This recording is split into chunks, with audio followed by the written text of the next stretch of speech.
অরুণ বাবা মায়ের একমাত্র সন্তান। বাবা কেরানির চাকরি করতেন। বাবার চাকরি থাকাকালীন বাবা মারা যান, কিন্তু মা পড়াশোনা জানতেন না, তাই কাজটা পাননি। অন্যদিকে অরুণ সবে উচ্চ মাধ্যমিক দেবে, তখন তার 18 বছর হয়নি, তার মানে সে নাবালক, তাই ওকেও কাজটা দিল না। বাবার পেনশনে টাকায় কোনো মতে সংসার চলে। অরুণ টিউশনি পড়িয়ে নিজের পড়াশোনা চালিয়ে নেয়। এইভাবে বিএ কমপ্লিট করে অরুণ। এরপর একটা কোম্পানিতে চাকরি জোগাড় করে নেয়। অরুণরা গ্রামে থাকে, তবে আগেকার মতো প্রত্যন্ত গ্রাম না, ওদের গ্রাম এখন আগের থেকে অনেক আধুনিক। অরুণের মা গায়ত্রী দেবী পড়াশোনা তো জানেই না, তার সাথে একটু চালাক চতুরও নয়, একেবারে সেকেলে মানুষ। তাই বাবা মারা যাওয়ার পর থেকে বাইরের সব কিছু অরুণকেই সামলাতে হয়েছে। গায়ত্রী দেবী সেকেলে হলেও গোড়া নয়, অরুণ নতুন কিছু করতে চাইলে তাকে বাধা দেয় না কোনোদিন। অরুণ নিজের পছন্দের মেয়েকে বিয়ে করতে চায়, তাতে গায়ত্রী দেবী কোনো আপত্তি নেই। ছেলে সুখেই তার সুখ, তার জীবনে ছেলেই একমাত্র সম্বল, তাই ছেলে যেন ভালো থাকে সেই কামনা করে সব সময়। গায়ত্রী দেবীর মনটা খুব সরল, কিন্তু সমস্যা এক জায়গায়, তিনি এখনো সেকেলে ধরনের মানুষ রয়ে গেছেন। এর জন্য প্রতিবেশী আত্মীয়রা অনেকেই অনেক কথা বলে, কিন্তু তিনি কারো কথায় কিছু মনে করেন না, গায়ে মেখে নেয়। গায়ত্রী দেবী মাত্র ছেলে বিয়েতে আত্মীয় স্বজন পাড়াপড়শি সবাইকেই বলেছেন, খুব ধুমধাম না হোক মোটামুটি আয়োজন করেছেন। এতেই বিপত্তি, বৌমা দেখে আত্মীয় স্বজন বলে, এমন শিক্ষিত আধুনিক বউ ঘরে এনেছ, তোমার সাথে মানিয়ে চলতে পারলেই হয়। তুমি কোথায় পুরানো চিন্তাধারার, আর বৌমা কত আধুনিক, দুজনে একেবারে বিপরীত, তোমার সাথে কতদিন টিকে দেখো, ইত্যাদি ইত্যাদি। আনন্দের দিনে আত্মীয়দের থেকে এমন কথা শুনে মনটা খারাপ হয়ে যায় গায়ত্রী দেবীর। এখানেই শেষ না, পারা প্রতিবেশী মহিলার সাথে দেখা হলে তারাও একই কথা বলতে শুরু করে, তোমার বৌমা দেখতে খুব সুন্দর হয়েছে, তবে তোমার বৌমা শহরে থেকে লেখাপড়া করে এসেছে, সেই কি তোমার সাথে মানিয়ে চলতে পারবে? সে হলো গিয়ে শিক্ষিত আধুনিক এখনকার দিনের মেয়ে, আর তুমি সেই পুরানো চিন্তা ভাবনা, এক কথায় সেকেলে মানুষ। তাই দেখলে না, কয়েকদিন যেতে না যেতেই কাপড় ছেড়ে চুড়িদার, কুর্তি কি সব পোশাক পরা শুরু করেছে, আর শাড়ি পরলে ঘোমটাও দেয় না। বিয়ের সব আচার বিচারও মানল না। দেখবে এ বউ বেশি দিন তোমার সাথে ঘর করতে পারবে না, আবার যদি চাকরি পায় তাহলে তো আর কথাই নেই। কিছু দিন পরেই তোমার ছেলেকে নিয়ে শহরে চলে যাবে, আর তুমি এখানে একা পড়ে থাকবে, তখন বুঝবে আধুনিক বৌমা ঘরে আনার কি ফল, ইত্যাদি। এই সব কথা শুনে গায়ত্রী দেবীর মন একেবারে ভেঙে যায়, তাই সব সময় মনমরা হয়ে থাকেন।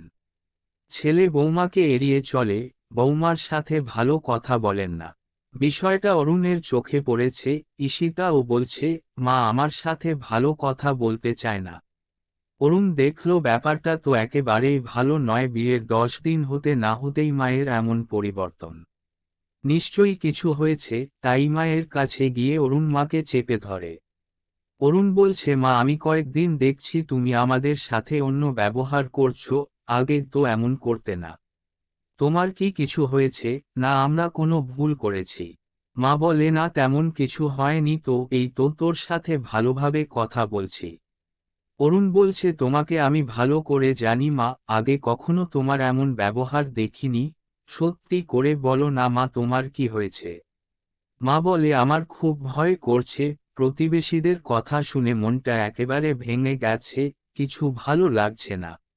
অরুণ বলে, প্রতিবেশী কথা তুমি তো কোনো দিন কিছু মনে করতে না মা, আজ এমন কি হলো যে তাদের কথা শুনে তোমার মন খারাপ হয়ে গেল, সেই জন্য আমার সাথে ও কথা বলতে চাইছো না? মা বলে, সবাই বলছে তোর বউ শিক্ষিত আধুনিক মেয়ে, সে কি আমার মতো সেকেলে শাশুড়ির সাথে ঘর করতে পারবে? আমি হলাম পুরানো দিনের মানুষ, আর বৌমা হলো এখনকার দিনের, আমি কি পারবো তার সাথে মানিয়ে চলতে? অরুণ বলে, ও এই ব্যাপার।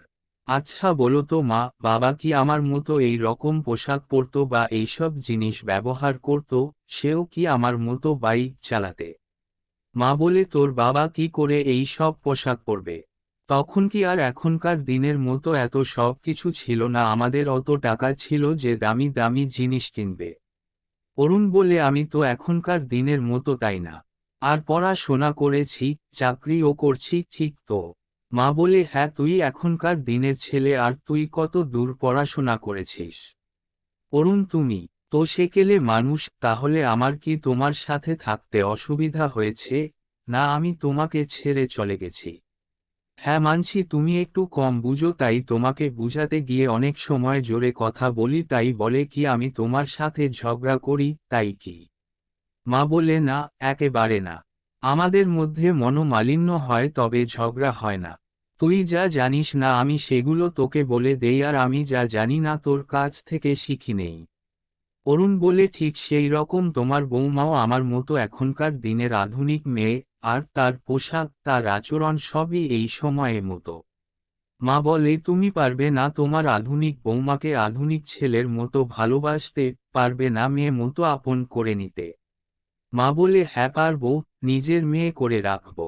অরুণ, এতেই হবে। আর একটা কথা, সবাই তোমাকে পুরানো চিন্তা ভাবনার মানুষ বলে সবাই তোমাকে হেও করে। মা, তুমি পারবে না পুরানো ধারণা থেকে বেরিয়ে এসে আধুনিক শাশুড়ি হতে।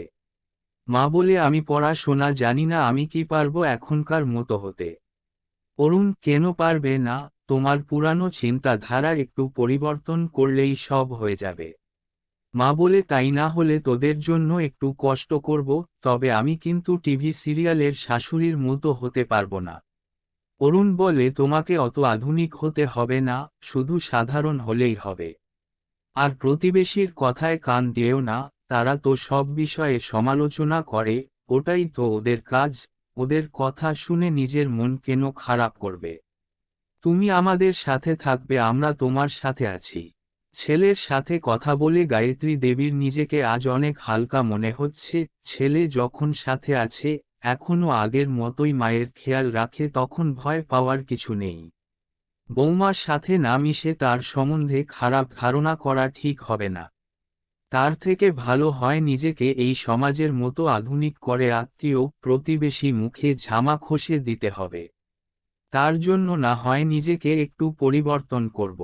অরুণ মাকে তো বুঝিয়ে এবার বউকে বুঝাতে হবে।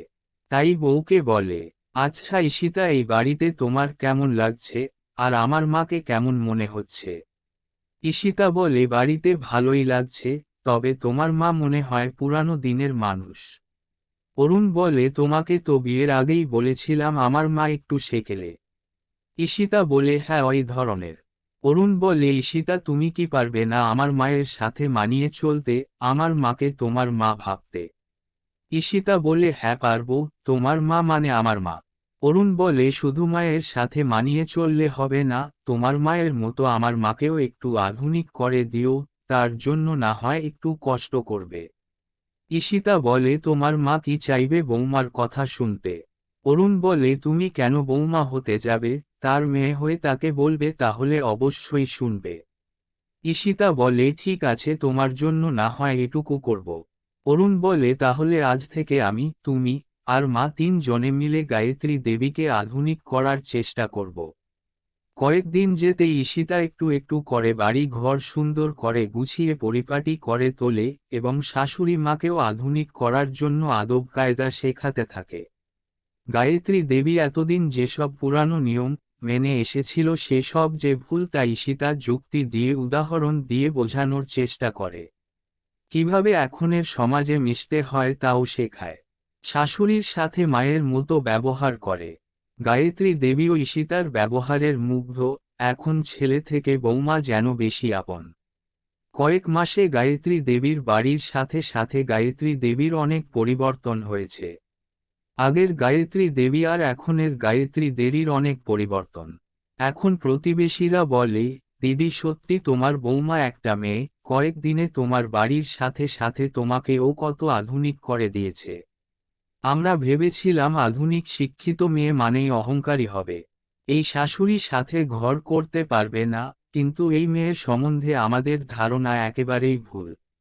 তখন গায়ত্রী দেবী গর্ব করে বলেন, আমার বৌমা শুধু নিজের আধুনিক না, সাথে শাশুড়িকেও আধুনিক করে দিয়েছে।